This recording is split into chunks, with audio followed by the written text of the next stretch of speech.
It's a pleasure to be here this morning. On behalf of the Climate Investment Funds, it's my great pleasure to welcome you to the Law, Justice and Development Week, which under a theme that is at the core of what we do in the Climate Investment Funds and what we care for. It's on the theme of law, climate change and development, and I see a lot of our I see a lot of our members and observers here in the audience, so welcome to you as well, members of the governing bodies of the Climate Investment Funds.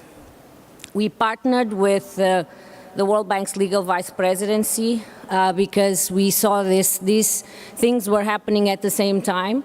The Climate Investment Fund's governing body meetings and the Law, Justice and Development Week, and we saw this as a great opportunity to actually create the space and the time for these two communities of practice to have the opportunity to share experiences, lessons, talk about the challenges going forward, because this is what Achim was also talking about, and we have a big challenge ahead of us.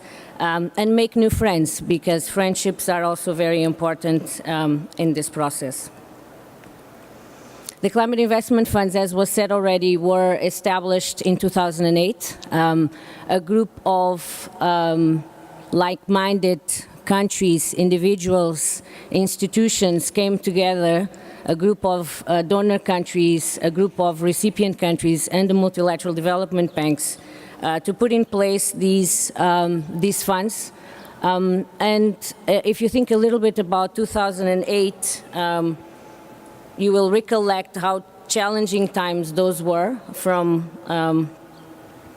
a financial point of view, we were in the beginning of a serious financial crisis worldwide.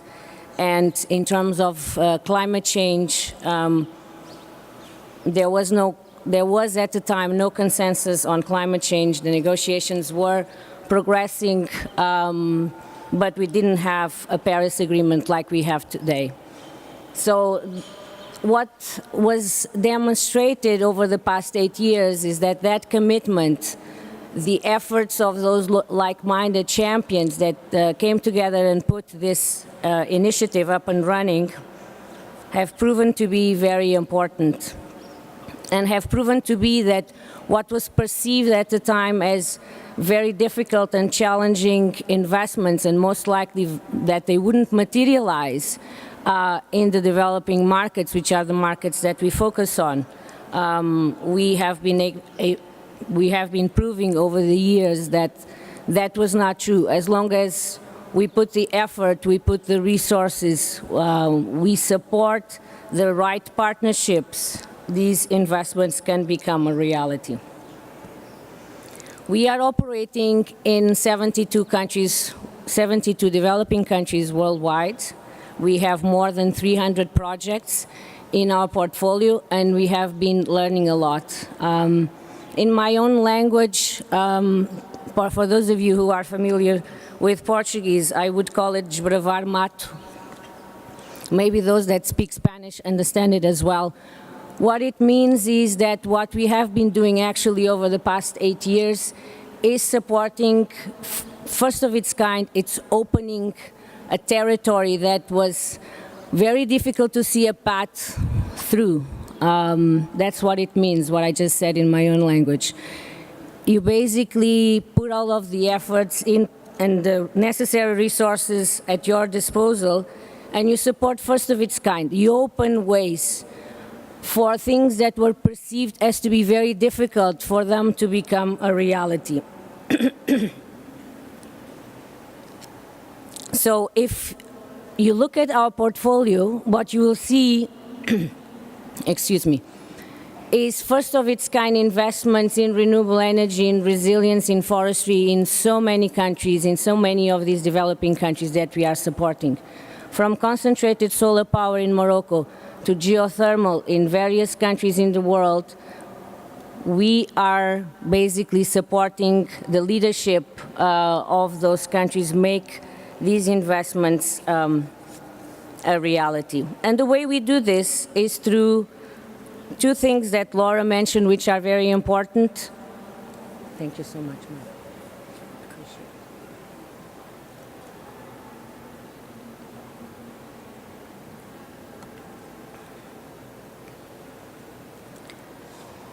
Laura mentioned the need to de-risk investments and spoke of the need to lower the cost of capital and finance.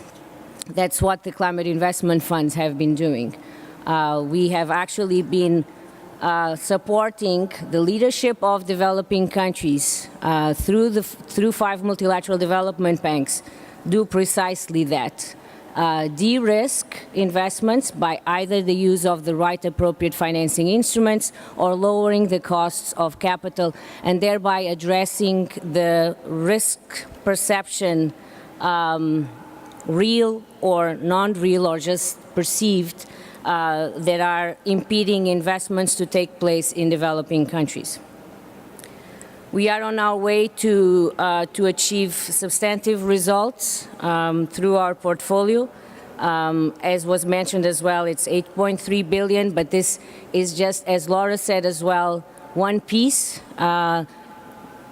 Always the objective is that with small public resources in the force of concessional finance that we mobilize a lot more, and that's what we've been doing, 9 times that value.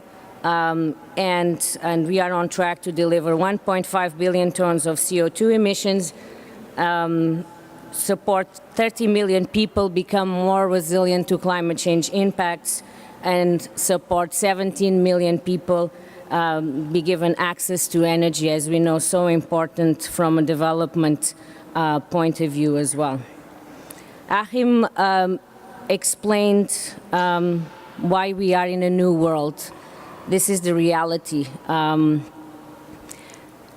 even though we are pleased with the results that we have achieved so far and the fact that we've actually helped countries do first of its kind investments and even regulatory and institutional adjustments to their frameworks, or even in some cases come up with new laws, either in renewable energy or other areas, even though we are very proud of that, we know the world has changed and we need to do a lot more, and we need to do it a lot faster. So Achim also mentioned it, and this is my clear conviction, what will need to happen is something that we haven't been faced with as a community before, either a climate change community or a development community. It is a very substantive challenge that we have because of the pace and the scale that we need to act. And we know the importance of your work from the judiciary and law community of practice, how important that is. The regulatory frameworks will have to change, and changes in regulatory frameworks take time. I mean, we just have to think, if each one of us thinks about our own countries, how long did it take and what efforts did it require for significant laws to change? But these are the laws that need to change, because these are the laws that will give the signals for the investments that will need to happen. And so we cannot underestimate the importance of your work, and that you enhance your level of ambition as well. You become more bold and ambitious and be part of these initiatives and efforts worldwide, be it at the national level, at subnational level, at the multilateral level, at bilateral level. It is very critical, this work. So I will leave you with just one last thought, which is what is keeping us not worried, but it's giving us sort of an energy and a motivation in the context of the climate investment funds. And I leave you with this thought, which is what I was just saying as well. We need to be bold and ambitious. Innovation is going to be critical, and we will have to, and there again, the role of this community of practice, law community of practice, you will have to help us be bold, ambitious, innovative, and give the comfort to all that the risk-taking that will be required is okay, and in the end it will produce the results that we are aiming to achieve. That's what we are trying to do in the climate investment funds as well. We are trying to see what's the next stage, how can we contribute to this agenda of from the billions to trillions and help mobilize money from the capital markets, private sector capital, because we all know that, as you've heard this morning as well, public money and public resources will not do it. They will have to be used very efficiently to de-risk and bring in the flows of private capital that are needed. So we are trying as well, and we will continue to try to play a role and make our own contribution to this global effort. So take the opportunity of having all of you here, take the opportunity of the events we've put together, including a reception later on, to talk to each other, exchange, learn from each other, make friends, so that those exchanges and friendships can bear fruits in the future. Thank you.